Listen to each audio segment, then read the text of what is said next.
자, 이제 3장이에요. 3장. 3장. 자, 우리가 부모 교실에서 이제 이 이야기를 했어요. 5번째 시간 평말 들었어요? 아, 안 들었네.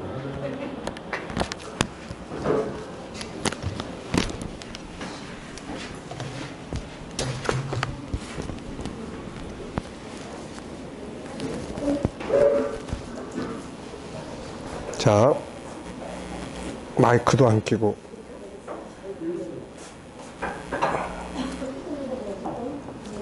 자, 5번째 시간입니다. 5번째 시간.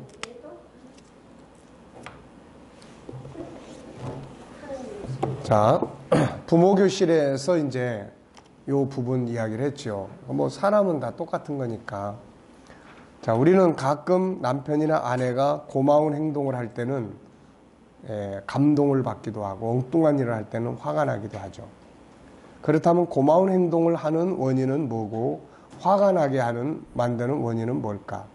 그것은 남편이나 아내 안에 두 사람, 곧 사람 안에 두 개의 성품이 있기 때문이다. 자, 이것은 자라나는 나무와 같다. 중요한 것은 부부 혹은 주변 환경이 어떤 나무에다가 물을 주는가에 따라서 그 나무가 성장하는 거죠. 전장에서는 남편과 아내의 본질적 정체성을 우리가 살펴봤어요. 여기서는 남편이나 아내 곧 모든 사람 안에 있는 두 개의 나무, 곧 두 개의 성품에 대해서 공부하게 된다. 사람 속에 있는 두 개의 나무, 부모, 부부, 자녀 할 것 없이 모든 인간은 마음속에 두 개의 묘목을 가지고 세상에 태어나죠.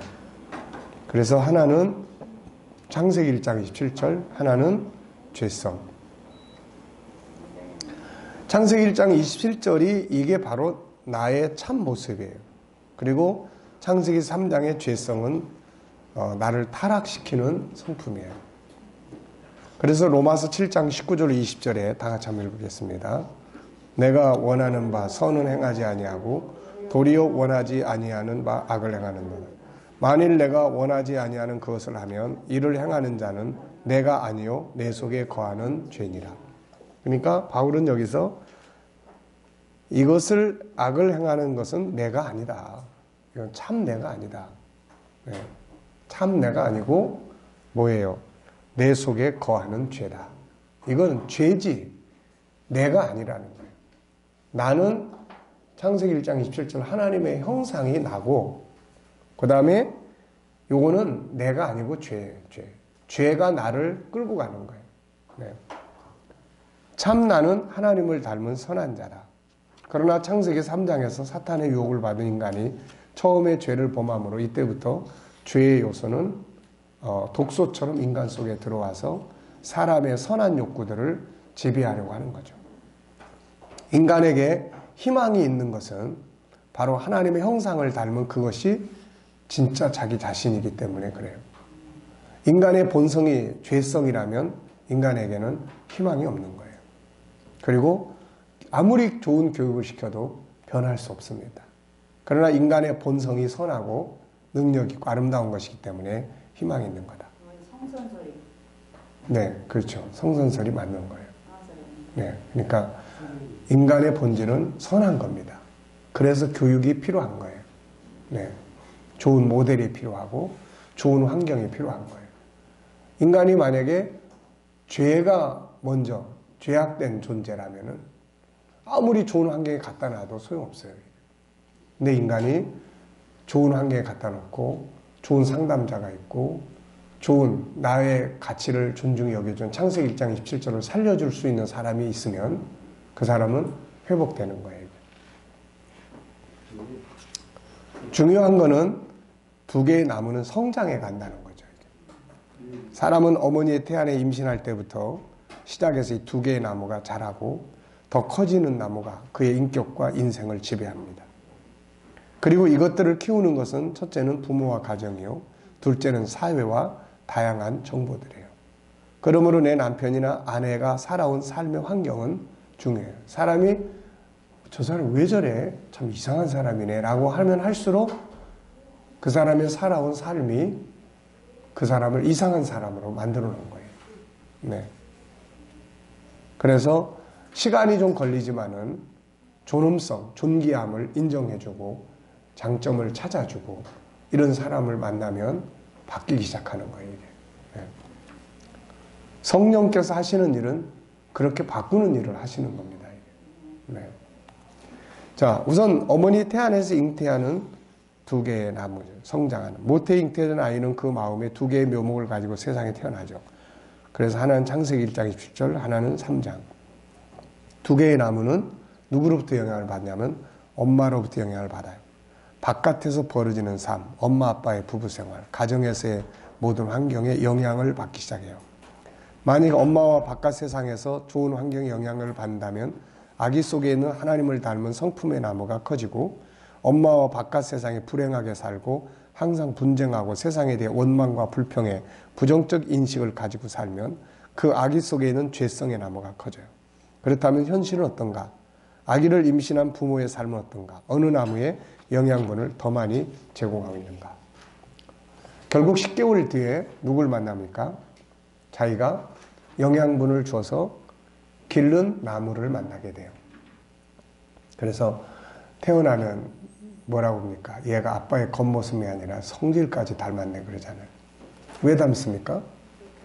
보니까 늘 영향을 받으니까 그걸 닮는 거예요. 이게 당연한 이야기다. 태 안에 있는 10달 동안 아빠나 엄마의 성격이 모델이 되기 때문이다. 아이 속에 있는 두 개의 나무는 어떤 모델이 앞에 있는가에 따라서 혹은 어떤 영양분을 주는가에 따라 영향을 받는 나무가 자란다. 마음의 아픔도 마찬가지다. 어떤 아이들은 이미 태 안에 있을 때부터 치유의 삶을 시작을 해요. 또 어떤 사람은 상처받는 삶을 시작을 합니다. 현대 과학과 의학은 아기가 태 안에 잉태되었을 때 바깥 세상과 상관관계를 알려주죠. 원치 않는 임신, 원하는 임신이라도 부모가 생명의 존중을 알지 못하면 때로는 부부간의 갈등, 삶의 환경으로 인한 엄마의 스트레스로 인한 고통들은 모두 그대로 태아에게 전달되어 두려움, 부모에 대한 분노, 우울함, 대인기피, 세상에 대한 부정적 인식 등 다양한 심리적 질병을 키우게 되는 거죠. 그러므로 이 같은 원리를 깨달아서 올바른 임신을 하고 임신을 인지한 순간부터는 치유와 자유를 이제 주기 시작하는 게 중요하죠. 생명의 잉태를 환영하고 감사해라. 격려하고 사랑하고 하나님으로부터 시작된 생명 잉태를 축하하고 정체성을 일깨워줘야 한다. 아름답고 좋은 정보들을 제공하고 부모가 서로 사랑하고 배려하며 화평하고 건강해야 한다.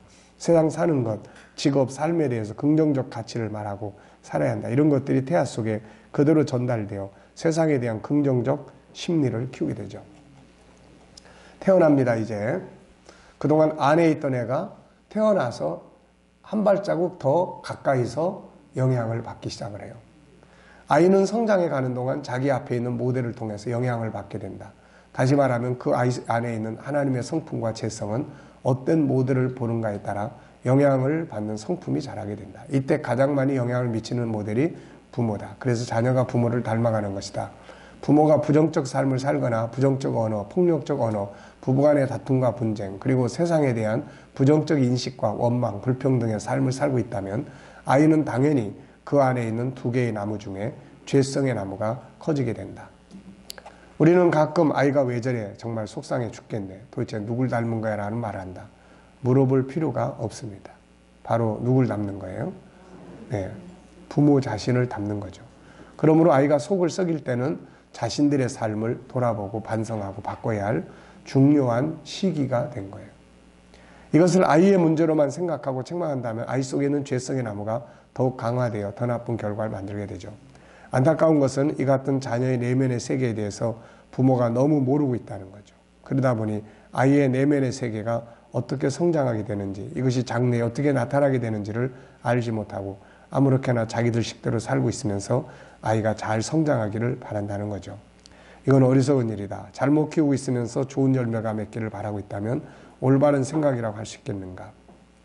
그 부모가 그 아이에 대한 올바른 이해가 없어서 삶에 대해 부정적 인생관을 가지고 산다면 그 영향은 아이 속에 있는 하나님을 닮은 좋은 성품을 키우는 게 아니고 아이 속에 있는 죄성의 나무를 키우고 있다. 많은 부모들이 자신들이 보고 들은 부정적인 습관과 자기 스타일, 주변의 환경대로 아이를 양육하거나 방치한다. 인간에 대해 모르기 때문이다. 이런 환경 속에서 아이들은 그 안에 있는 5가지 성품을 제대로 인정받고 지지받기보다는 항상 주변 환경이나 어른들의 부정적 가치에 따라 살아가게 되는데, 이때 다양한 억압들을 받게 되고 그것들은 고스란히 생각 속에 저장되어 그들 속에 아픈 마음을 형성하게 된다. 자녀들이 나중에 큰 다음에 보통 부모가 그런 이야기 많이 해요. 내가 이렇게 행동을 했더니 결국 저 가시나가 저런다고. 네.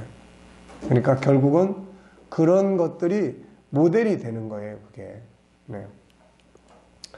자, 반대로 좋은 가정에서 성장하면서 사랑과 배려, 칭찬과 격려, 그리고 부모 인격적 관계 속에서 치유와 자유를 누리고 성장해 가면 아이 속에는 어느 나무가 크냐면 하나님의 성품의 나무가 커요, 이게. 예. 아이들의 인격 성장의 80%가 가정에서 이루어진다고 하니까 대단한 거죠.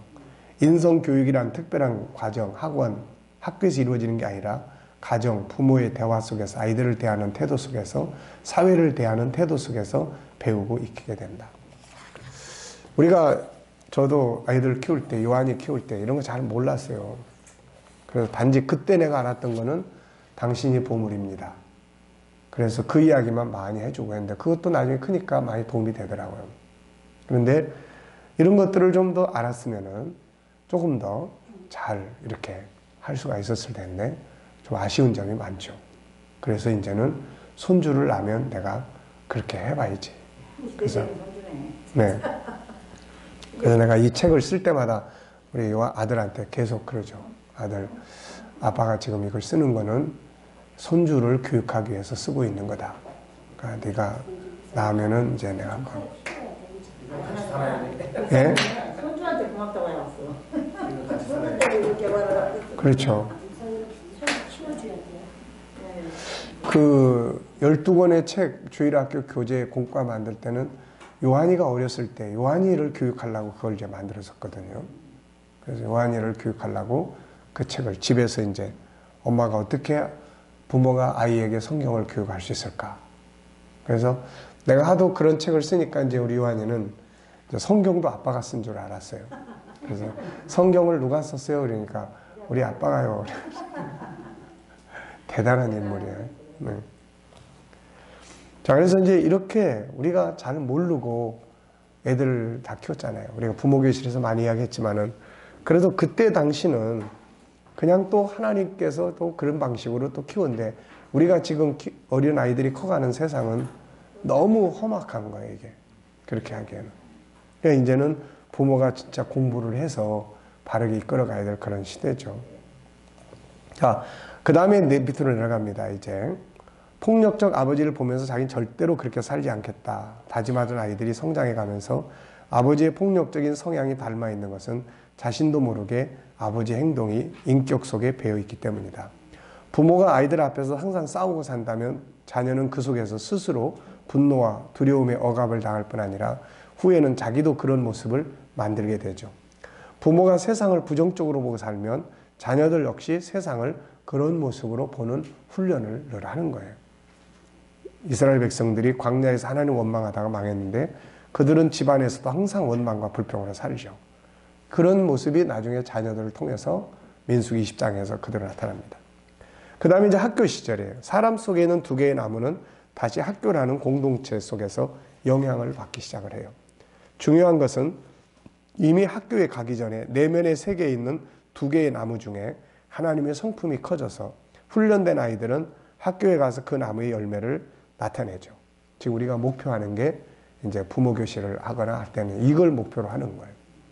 이 아이가 학교에 가서 학교의 공동체적 문제를 따라가는 게 아니라 영향력을 미칠 수 있는 아이로 만들어야 된다라고 하는 거예요. 이게. 사회에 나오면은 사회 속에서 영향력을 미칠 수 있는 이런 게 필요한 거죠. 그래서 이제 죄성의 나무가 학교 안에서 영향을 많이 받고 큽니다. 네.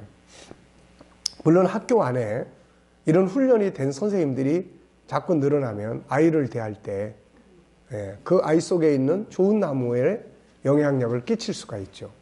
그러면 그런 아이들은 학교에 가서 곁길로 안 셉니다.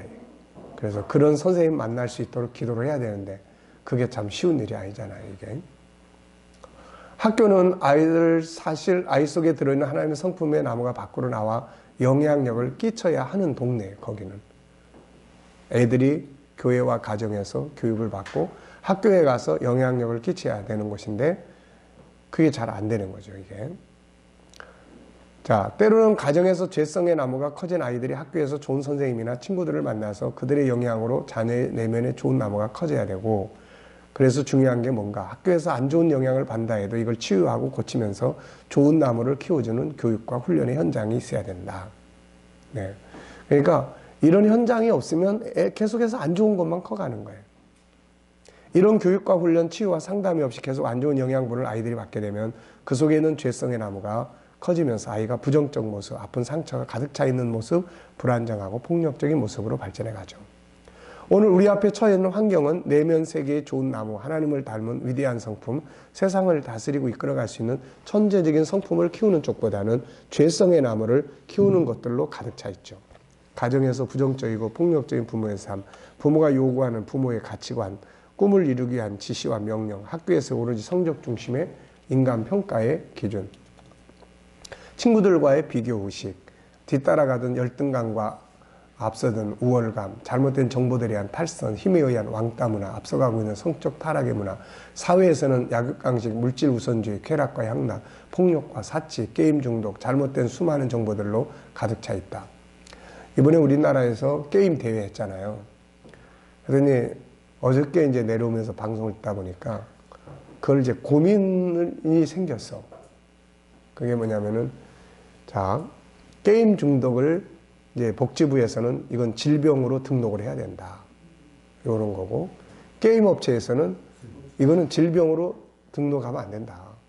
그럼 게임 산업이 이게 아주 나쁜 영향을 미친다. 해가지고 그걸 토론을 하는 이야기를 내가 들었어요. 근데 사실 중독은 병이죠, 이게. 그러면 이제 병을 만드는 이제 게임 산업에 대한, 그러니까 이게 딜레마예요, 이게. 게임 산업은 발전을 시켜야 되고, 이게 세계에서 그거만큼 돈 버는 일이 별로 없는데, 그런데 만약에 이걸 질병이다라고 했을 때는 위축될 수 있는 이런 게 굉장히 많아진다는 거죠. 그러니까 세상은 참 이게, 네. 그러니까 결국은 그래요. 그게 국가적으로 정말 단호한 어느 한 개인이 완전히 그냥 독재를 해서 우리는 그런 사람 안 발전시켜도 우리는 농사 짓고 살자. 뭐 이렇게 간다 하더라도 그게 돼야 되는데, 뭐 지금은 그런 곳이 그런 사회 구조가 안 돼 있으니까. 근데 이슬람 문화는 이렇게 나라마다 다 술, 담배 안 먹으니까 나라 전체가 다 안 먹고 그렇게 하는 거 지키고 대단하잖아요. 몰래 먹죠, 이제. 밤 문화에 나가봤더니 진짜 조용하게 애들이 이스라엘이가 지금 이스라엘 금요일날 저녁 네, 그런 거는 아무래도 이제 그런 영향은 많이 받죠. 많이 받는데 이제 몰래 하거나 아니면은 잘못된 이론, 다처주의나 이런 다른 방향에서 이제 여자들을 이제 뭐 고통스럽게 하거나 뭐 이런, 네. 그러니까 이게 참 어려운 거예요. 세상은 어차피 두 개의 나무가 같이 공존하기 때문에. 자, 그래서 우리가 술 만드는 사람이 안 되고 복음 전하는 사람이 된 것이 참 하나님의 큰 은혜죠. 네. 만약에 우리가 그런 술 만드는 집에서 그 회사에서 태어나서 그 기업을 이어간다면은 김상서표 소주 이런 게 나올 수도 있을 거고. 네. 그러니까 참 이런 것들이 보면 이게 참 큰 은혜죠. 네. 자, 새로운 가정입니다. 사회생활에. 학교 교육을 마치고 나가면 사회에 나가 직장 생활로 다양한 사람들과 환경을 만나요. 근데 우리가 뭐 아무리 인권을 개선하고 뭐 미투 운동을 하고 그래도 그냥 참 우리 세상의 회사나 이런 것들이 참 인격적인 회사가 별로 없고 그냥 맨날 나오는 뉴스거리가 다 그렇지 않습니까? 그러니까 고통 속에서 삶을 사는 거야, 이게. 우리는 돈은 많이 못 벌지만 그래도 그런 영향을 일단 안 받고 살잖아요. 이게. 안 받고. 그러니까 우리가 자칫 잘못하면은 그런 속에 가서 싸우고 있는, 내가 한번 그런 생각이 드는 거예요. 야, 참 세상에서 살아가면서 현장에서 살아가는 성도들이 참 대단한 사람들이다. 대단한 사람들이다. 그 속에서 또 믿음을 지키고 또 그냥 주일날 봉사하고 이런 거 보면은 대단한 거예요. 이게. 세상을 싸워간다는 게. 거기다 대놓고 또 교회 오면 회개하라고 막 그러고 똑바로 믿으라고 하고. 똑바로 믿으라 그러고 믿음 키우라 그러고 잠자지 말라고 하고. 잠자지 말라고 참. 네, 그게 세상이에요. 그러니까 사람이 결국 나중에 살아가고 나이가 들면은 누가 그러잖아요. 악만 남는다고. 네. 이게 선이 커져서 남아야 되는데 악해져 버리는 거예요, 사람이. 독사를 만드는. 네. 새로운 가정생활. 이제 문제는 이제 가정이에요, 가정.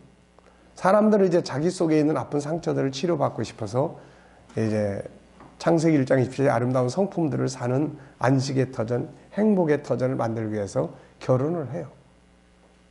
결혼을 다 하는데 나중에 이제 결혼을 하고 나면은 어떻습니까? 창세기 1장 27절의 아름다운 성품들이 지배하는 가정을 이루어요. 창세기 3장의 죄성, 부정적 성품이 지배하고 있는 가정을 이룹니까? 보통 창세기 3장이 이제 서서히 나타나요. 네. 눈에 안 보이던 칼이 등장하고 창이 등장하기 시작하고 아마도 많은 부부들은 창세기 3장의 죄성이 지배하고 있을 거다. 다툼과 분쟁, 단점만 지적하는 관계, 폭력적 언어, 신뢰받지 못하는 삶의 자세, 미움, 욕심, 이기주의, 무시, 시기 질투 등. 그래서 행복의 출발점이었던 가정이 후에는 서로를 증오하고 미워하는 원수처럼 되어버리는 거예요. 무엇이 어디에서부터 잘못된 것일까? 잘못된 것이 있다면 서로를 잘 모르고 자기 식대로 대하고 있다는 거죠. 시편 49편 20절에 보면 존귀하나 깨닫지 못하는 사람은 멸망하는 짐승 같다. 얼마나 중요한 말씀인가. 사람은 모두 존귀하게 만들어졌는데 이것을 깨닫지 못함으로 짐승처럼 살고 있다는 거예요. 그러므로 아름다운 가정, 부부 생활을 하기 위해서는 인간을 잘 알아야 한다. 내 남편, 내 아내의 본성이 무엇이며 그 안에 들어있는 아픔이 뭔지를 알아야 된다. 그리고 창세기 1장 27절에 하나님을 닮은 좋은 성품의 나무를 자꾸 키워요. 거기다가 물을 자꾸 줘야 돼. 그래서 사람을 선하게 회복시켜 나가야지 독하게 자꾸 만들면 안 되는 거예요. 독하게. 네. 나무가 자랄 수 있게 창세기 1장 27절의 나무가 자랄 수 있도록 계속 거기다가 존귀하게 여겨주고 다름을 인정하고 장점을 찾아주고 격려하고 칭찬하고 감사하고 그러면은 그쪽에 자꾸 물을 줘. 그럼 커져 그 나무가. 네. 자, 그래서 끌림의 법칙을 우리가 이야기를 했죠. 끌림의 법칙. 남편이나 아내 안에 있는 하나님을 닮은 좋은 성품의 나무를 키우기 위해서 기억할 거는 끌림의 법칙이에요. 부모와 자녀 교실에서 부모 교실에 다룬 것도 이런 부분이에요. 애들에게 끌림의 법칙에 의해서 내가 마중물을 좋게 내려보내면 아이들이 창세기 1장 27절이 나오는 거고 그렇게 이야기를 해줬는데도 여전히 아직도 공부할 때는 공감을 했는데 막상 현재 가니까 그게 잘 안 돼. 왜 안 될까요? 아직 익숙해지지 않아서 그러는 거예요. 그쪽은 익숙해졌어. 그 칼을 쓰는 건 익숙해졌는데 새로운 칼을 딱 하는데 이게 손에 익숙하지가 않아요. 그래서 익숙하게 훈련하는 것이 중요하다는 거예요. 때로는 훈계한다면서 잔소리를 하면 상대는 더 크게 성질내는 걸 본다. 그 이유는 끌림의 법칙 때문이다. 사람들은 왜 칭찬을 많이 하라고 할까? 끌림의 법칙 때문에. 남편이나 아내가 좋은 나무로 성장하기를 바란다면 반드시 법칙을 지켜야 된다. 사람의 마음에 두 개의 우물. 창세기 1장 27절, 창세기 3장. 자, 그래서 어느 쪽 물을 흘러 넘치게 할 거냐. 그거는 마중물에 달려있다. 그래서 마중물은 펌프물을 끌어올리기 위한 물이에요. 우리가 다 공부했으니까. 자, 그래서 이 마중물을 잘 내려보내야 돼요. 마중물. 어느 쪽에 물을 끌어올리고 싶으냐. 이거를 가리켜서 성경이 뭘 이야기했어요? 로마서 12장에 보면 선으로 악을 이겨라. 그렇게 말씀했죠. 그래서 사람의 마음속에는 우물도 마찬가지예요. 사람의 마음속에는 두 개의 우물도 마찬가지다. 위에서 어떤 말을 내려보내는가에 따라서 안에 있는 두 개의 우물 중에 하나의 물이 끌려 올라오게 된다. 남편이나 아내 속에는 두 개의 우물 중 어떤 물이 올라오길 바라는가?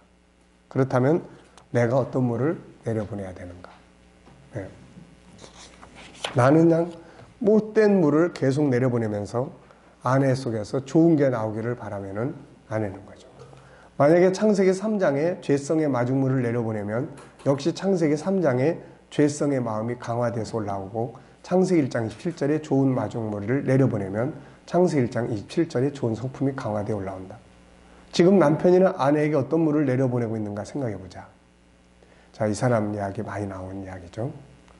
죄인을 가운데 가둬놓고 세워놓고 고맙다는 말, 감사하는 말. 그 사람이 늘 행동할 때 좋은 점들을 찾아내는. 그러니까 우리가 단점, 잘못된 점을 찾아내는 달인이 돼 있으면 안 되죠. 근데 우리가 보통 세상에 나가면 그런데 달인이 돼 있어요. 이제. 네. 그래서 그런 부분.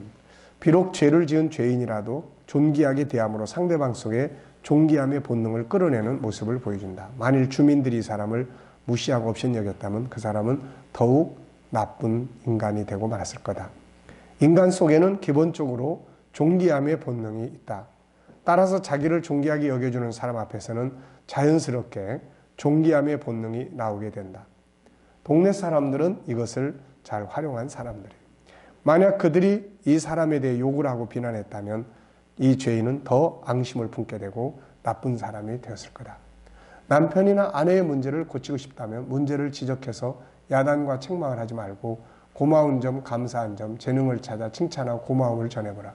그러면 그 남편이나 아내 안에서 하나님을 닮은 성품의 우물물이 올라오기 시작할 것이다. 그러나 문제점만 지적하고 야단만 친다면 남편이나 아내 속에 있는 죄성의 물이 점점 더 강화되어 나온다. 잠언 27장 21절 도가니로 은을, 풀무로 금을, 칭찬으로 사람을 단련하느니라. 20장 5절 사람의 마음에 있는 모략은 깊은 물 같으니라. 그럴지라도 명철한 사람은 그것을 기르내느니라. 남편이나 아내가 잘못했을 때 잘한 것을 찾아서 고마움을 전해보자. 다음의 말씀은 뭘 의미하는가? 로마서 12장 21절 악에게 지지 말고 선으로 악을 이기라. 자, 선으로 악을 이기라. 선은 뭐예요? 창세기 1장 27절이고 악은 뭐예요? 창세기 3장이에요. 그러니까 창세기 1장 27절로 창세기 3장을 이겨야 되는 거예요. 네. 창세기 3장을 이기기 위해서 하나님께서 십자가를 주셨고 성령을 주셨고, 그러니까 우리가 창세기 1장 27절에 선한 성품을 키워야 돼요. 그래서 예수님이 빛을 말할 때 빛은 선한 능력이에요. 그들이 너희의 선한 행실을 보고 하나님께 영광 돌리게 하라. 바울은 디모데후서에서 3장에서 뭐라고 이야기합니까? 성경은 선한 능력을 갖추도록 교육하기에 유익하다. 선한 능력이에요. 디모데후서 4장에서 바울은 무슨 싸움을 이야기해요? 선한 싸움을 이야기해요. 선을 위한 싸움. 베드로 사도도 베드로전서 2장 3장에서 선에 대한 이야기를 굉장히 많이 해요. 선하게 행동하라. 선을 행하라. 그럼 이 선이 도대체 뭐냐 이거. 이게 하나님의 성품이고 하나님의 형상이에요. 그러니까 상대방이 악하게 나올 때 우리가 같이 악하게 나오면 같이 창세기 3장에 맞붙는 거예요. 이제. 네. 창세기 3장 플러스 창세기 3장은 뭐가 돼요? 창세기 6장이 되는 거예요. 그럼 창세기 6장은 뭐 하는 것이에요? 그건 심판받는 거지. 네. 그러니까 창세기 4장과 창세기 3장이 플러스가 되는 순간 심판으로 가는 거예요. 멸망. 네. 그러니까 이 둘이 합쳐지면 안 돼. 네. 근데 창세기 1장 27절과 창세기 1장 27절이 합쳐지면 뭐가 돼? 아니, 창세기 2장이 되는 거지. 애들 동생. 예, 창세기 2장 에덴 동산이 되는 거지, 이제. 네. 이게 성경이 보여주는 수학 공식이야. 행복한 수학 공식. 네. 근데 우리는 자꾸 창세기 3장을 더 우리도 플러스를 시킨단 말이에요, 자꾸. 네, 어떤 사람은 창세기 3장을 곱해. 플러스가 아니라 곱하기를 해. 골치 아파지는 거예요. 네. 선으로 악을 이기라. 참 어려운 거예요, 이게. 쉬운 거 아니에요. 지금 막 화가 나는데 창세기 1장 27절이 뽐뿌질이 됩니까, 이거? 나도 화가 나 죽겠는데. 훈련만 받지 않았어요. 네. 훈련 받지 않았어요. 그러니까 훈련을 안 받으면 안 되는 거예요, 이게. 아무리 기도를 열심히 해도 훈련이 안 돼. 훈련이 안 되면은 창세기 3장의 습관이 나와버리는 거예요. 네. 성령의 감동이 우리 안에 역사할 때는 그게 이제 그 순간은 창세기 1장 27절에 감정이 우리를 이제 붙들고 있어요. 그런데 성령의 감동이 딱 사라져. 그러면 습관화됐던 창세기 3장이 딱 나와. 그래서 이 습관 훈련이 아주 중요해요. 습관 훈련. 감정의 문제가 아니라 기분이 좋다 나쁘다의 문제가 아니라 습관이에요. 발걸음을 어느 쪽으로 옮기는 습관을 하느냐, 말을 어떤 말을 내놓는 습관을 하느냐, 이런 것들. 나의 말과 행동은 남편이나 아내의 마음에서 뭘 끌어올리고 있는가? 여기는 다 잘하고 있죠? 창세기 1장의 물을 내려보내고 있죠? 네. 그러면 창세기 1장의 물이 나오죠. 물론 어떤 경우에는 더 손해볼 때가 있습니다. 네. 이거 시키는 대로 했더니 왜 그냥 더 그래? 날 이용해 먹으려고 그러고, 나를 우습게 봐? 네. 그래서 완전히 그 전에 참고 견뎠던 것까지 다 폭발시키는 경우가 있어요. 네. 근데 항상 끝이 중요해요. 끝이. 항상. 계속 그렇게 가는 거예요. 계속. 네. 자, 끌림의 법칙에 대해서 설명해 보자. 끌림의 법칙이 뭐죠?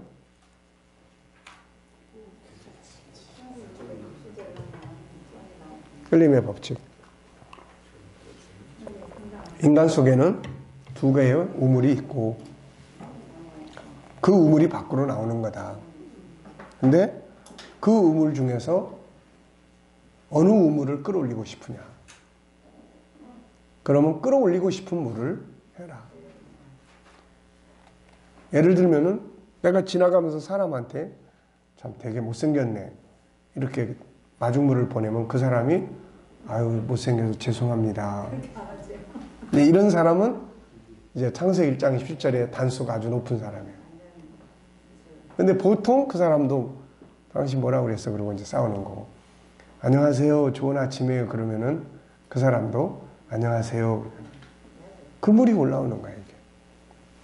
상대방 안에 있는 좋은 물을 끌어오기 위해서는 어떤 마중물을 내려보내야 할까?